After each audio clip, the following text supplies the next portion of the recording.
Bismillahirrahmanirrahim. Assalamualaikum warahmatullahi wabarakatuh.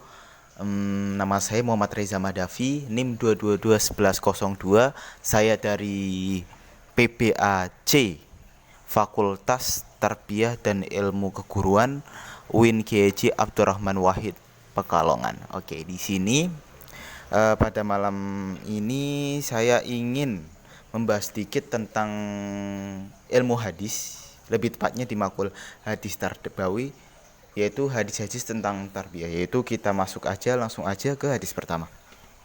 Oke.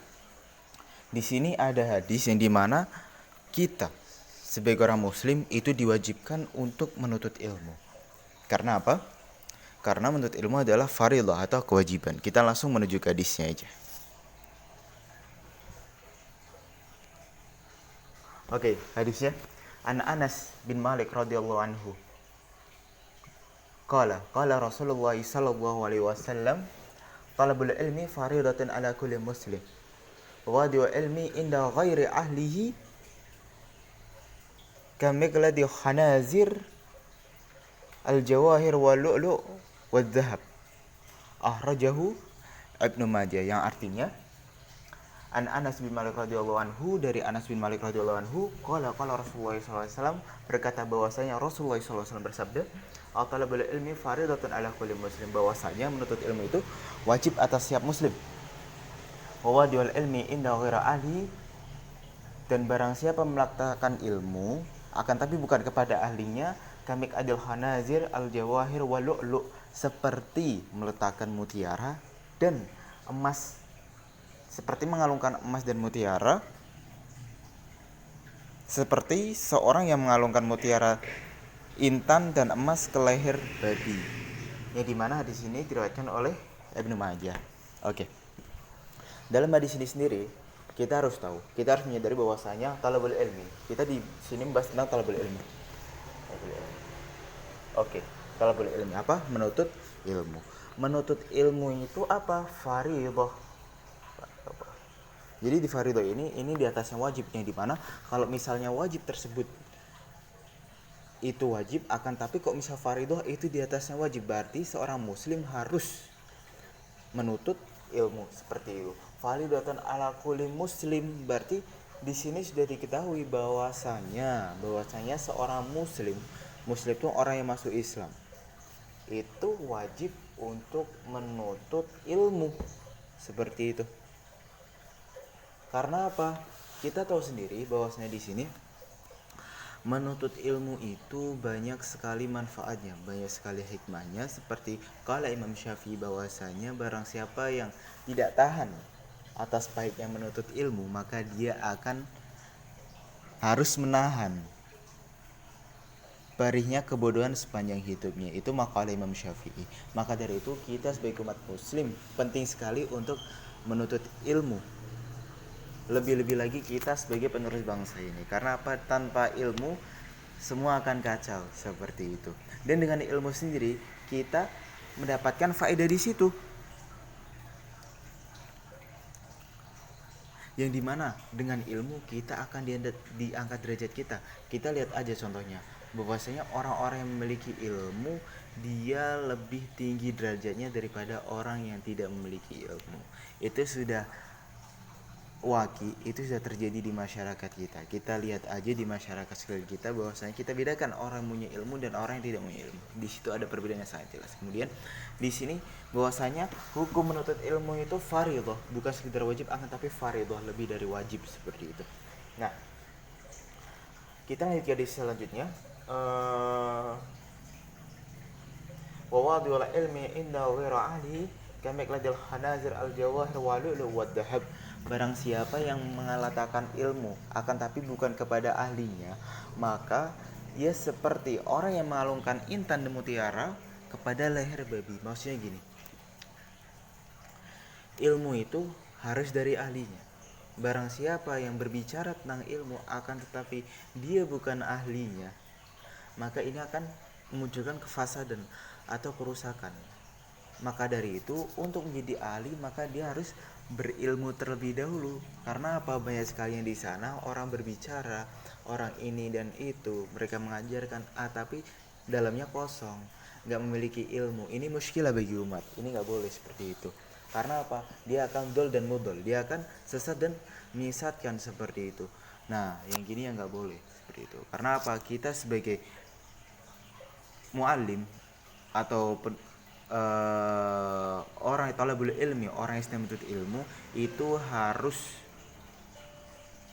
ditekankan lagi untuk menuntut ilmunya. Oke, di sini juga apa namanya kesimpulannya baru di sini bahwasanya di dalam hadis ini menuntut ilmu itu wajib, dan dengan ilmu tersebut derajat kita akan terangkat. Kemudian apa, dengan ilmu tersebut kita akan menjadi ahli, sehingga kita tidak berbicara ataupun kita tidak semena-mena mengajarkan kepada orang akan tapi tidak ada ilmunya. Kita bisa menghindar dari hal tersebut. Di sini ada mufradat atau kosakata yang baru, yaitu talabul ilmi. Talabul ilmi itu menuntut ilmu, orang mencari ilmu dan dia berjuang atas ilmu tersebut. Itu talabul ilmi. Kemudian fardhah. Fardhah itu wajib, lebih dari wajib. Dan muslim itu apa? Asal dari kata aslama yuslimu, islaman muslimun, yaitu orang yang telah masuk Islam. Nah, di sini ada 3 kosakata baru. Oke. Kita lanjutkan ke hadis selanjutnya, bahwasanya di hadis selanjutnya itu dijelaskan bahwasanya seorang muslim itu akan dimintai pertanggungjawabannya. Nah, oleh sebab itu, maka dari itu seorang muslim diharuskan untuk menuntut ilmu. Karena apa? Untuk persiapan, bahwa saya kok misalnya orang ada ilmu itu pasti tahu apa yang harus dilakukan. Kita langsung masuk ke hadisnya aja.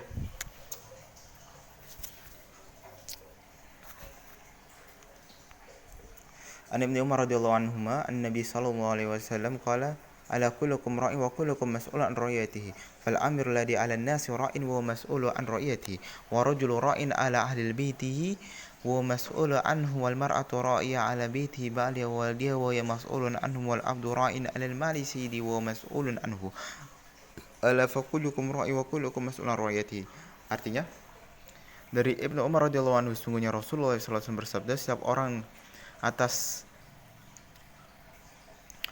orang adalah pemimpin dan akan dimintai pertanggungjawaban atas kepemimpinannya. Seorang kepala negara adalah pemimpin atas rakyatnya dan akan dimintai pertanggungjawaban perihal rakyat yang dipimpinnya. Seorang suami adalah pemimpin atas anggota keluarganya dan akan ditanya perihal keluarganya yang dipimpinnya. Seorang istri adalah pemimpin atas rumah tangganya dan anak-anaknya dan akan ditanya perihal tanggung jawabnya. Seorang pembantu rumah tangga adalah bertugas melihara barang milik majikannya dan akan ditanya atas pertanggungjawabannya. Dan kamu sekalian pemimpin dan akan ditanya atas pertanggungjawabannya. Oke. Dalam hadis ini dijelaskan secara gamblang bahwasanya Rasulullah SAW itu menjelaskan setiap diri dari kita tak terkecuali adalah pemimpin. Jadi jangan berpikir bahwasanya pemimpin itu hanya cuma amir negara ataupun sultan ataupun presiden, akan tapi setiap kita. Karena apa? Kita juga ada sesuatu yang kita pimpin, seperti itu. Dari diri kita sendiri, kita memimpin diri kita. Nah, itu paling kecilnya. Kemudian apa? Di hadis pertama dijelaskan bahwasanya fal amiru, yaitu kepala negara, akan ditanya tentang rakyatnya. Kemudian setelah itu ada seorang laki-laki yang akan ditanya nanti di pertanggungjawabannya tentang apa? Keluarga dan anak-anaknya. Kemudian istri, seorang istri juga seorang pemimpin. Karena apa? Dia yang memimpin rumah tangga dan mengasuh anaknya, nanti ditanya. Dan diakhiri hadis ini dengan satu perkataan bahwasanya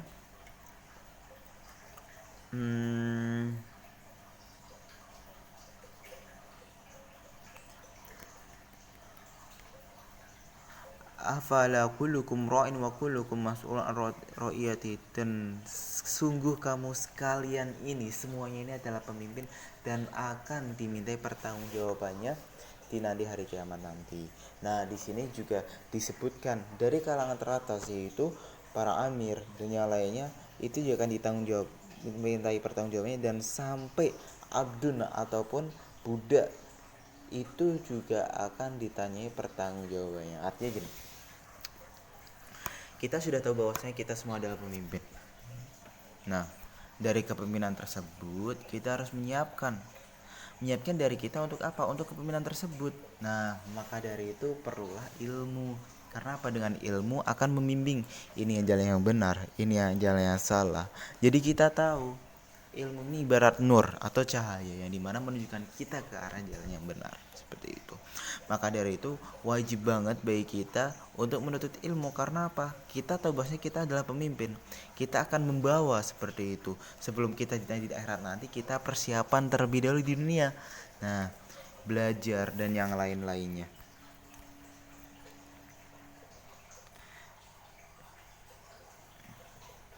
Nah, setiap manusia kan kita tahu akan dimintai pertanggungjawabannya di akhirat kelak. Kemudian kita tahu sendiri bahwasanya pendidikan yang pertama itu muncul dari ibu, seorang ibu. Tadi kan juga dijelasin bahwasanya seorang istri akan ditanya tentang anak-anaknya dan keluarganya. Karena apa? Karena dia adalah pemimpin rumah tangganya, pemimpin dalam rumah tangga, seperti itu.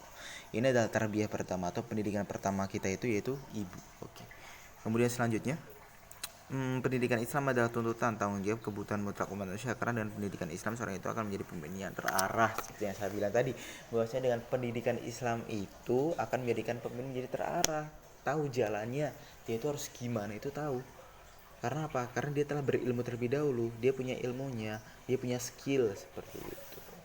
Maka dari itu wajib kebutuhan semua umat, ilmu tersebut adalah kebutuhan semua umat, bukan semena-mena belajar, akan tapi juga kebutuhan semua umat. Hadis ketiga tentang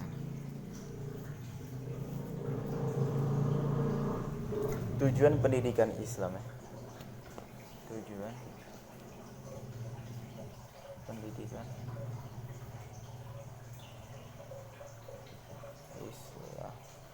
Oke, setiap hal pasti ada tujuannya, dan kita akan bahas bahwasanya tujuan pendidikan Islam itu apa. Langsung kita menuju ke hadisnya.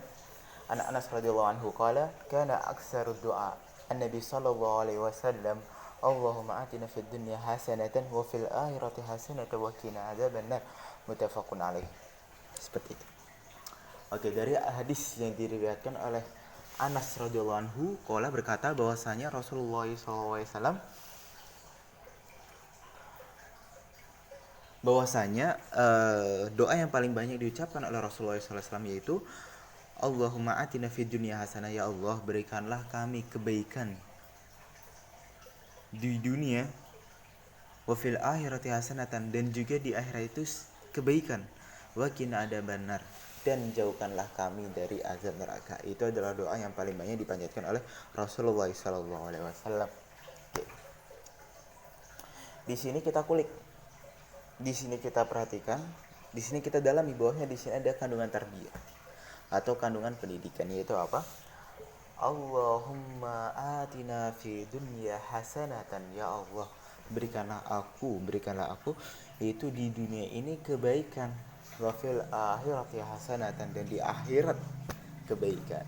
Kita garis bawahi bahwasanya antara di dunia dan di akhirat ini ada satu yang diinginkan oleh Nabi Shallallahu Alaihi Wasallam, yaitu tentang kebaikan, yaitu tentang kebaikan. Bahwasanya Rasulullah menginginkan kebaikan bagi kita, bagi dirinya, itu kebaikan di daran, yaitu dar dunia dan darul akhirah. Oke, kita kulik bahwasanya dengan apa kita meraih kebaikan tersebut. Seperti itu. Kita berdoa juga kita ada usahanya, seperti itu. Dalam Islam berdoa juga harus diiringi usaha. Nah, dengan apa? Dengan ilmu. Karena apa? Dengan ilmu sendiri akan mengantarkan kebaikan di dunia kita. Dengan ilmu kita bisa terarah. Kita tahu ilmu dunia, kita bisa cari manfaat di dunia. Kita bisa dagang, kita bisa desain, kita bisa online shop. Itu perlu ilmu semuanya. Maka dari itu, untuk mencapai kebahagiaan dunia juga harus dengan ilmu. Al-ilmu.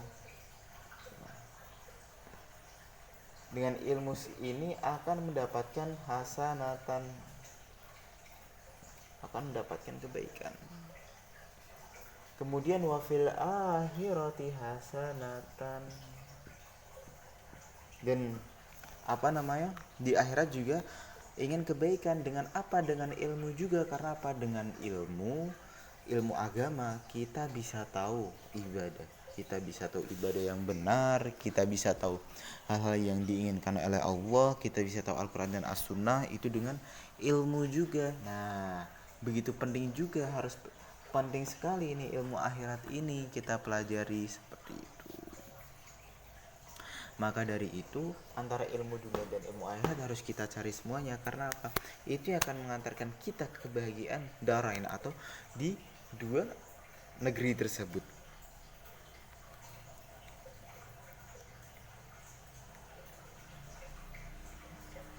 Nah, harus kita tanamkan dalam diri kita bahwasanya pendidikan ini penting, kita butuh. Kalau misalnya kita sudah termindset seperti itu, maka dari itu kita dengan senang hati dengan mencari ilmu tersebut. Untuk mencapai kebahagiaan dunia dan akhirat membutuhkan ilmu. Nah, doa ini yang sering dibaca oleh Nabi ini mencakup segala kebaikan yang ada di dunia dan di akhirat.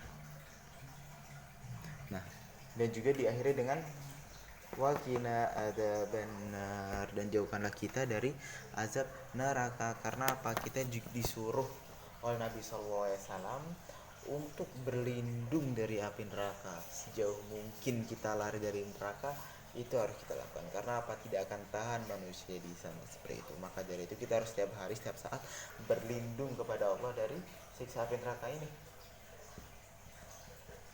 Oke, ada orang yang melakukan dosa. Kan Allah Maha Pengampun seperti itu. Akan tapi juga harus tahu juga bahwasanya Allah Maha sadis ataupun syadidul iqab, sangat pedih siksaannya. Karena sebagian dari kita, banyak dari kita bahwasanya cuma tahu Allah itu Ghafurur Rahim, akan tapi dia lupa dengan syadidul iqab. Ini salah.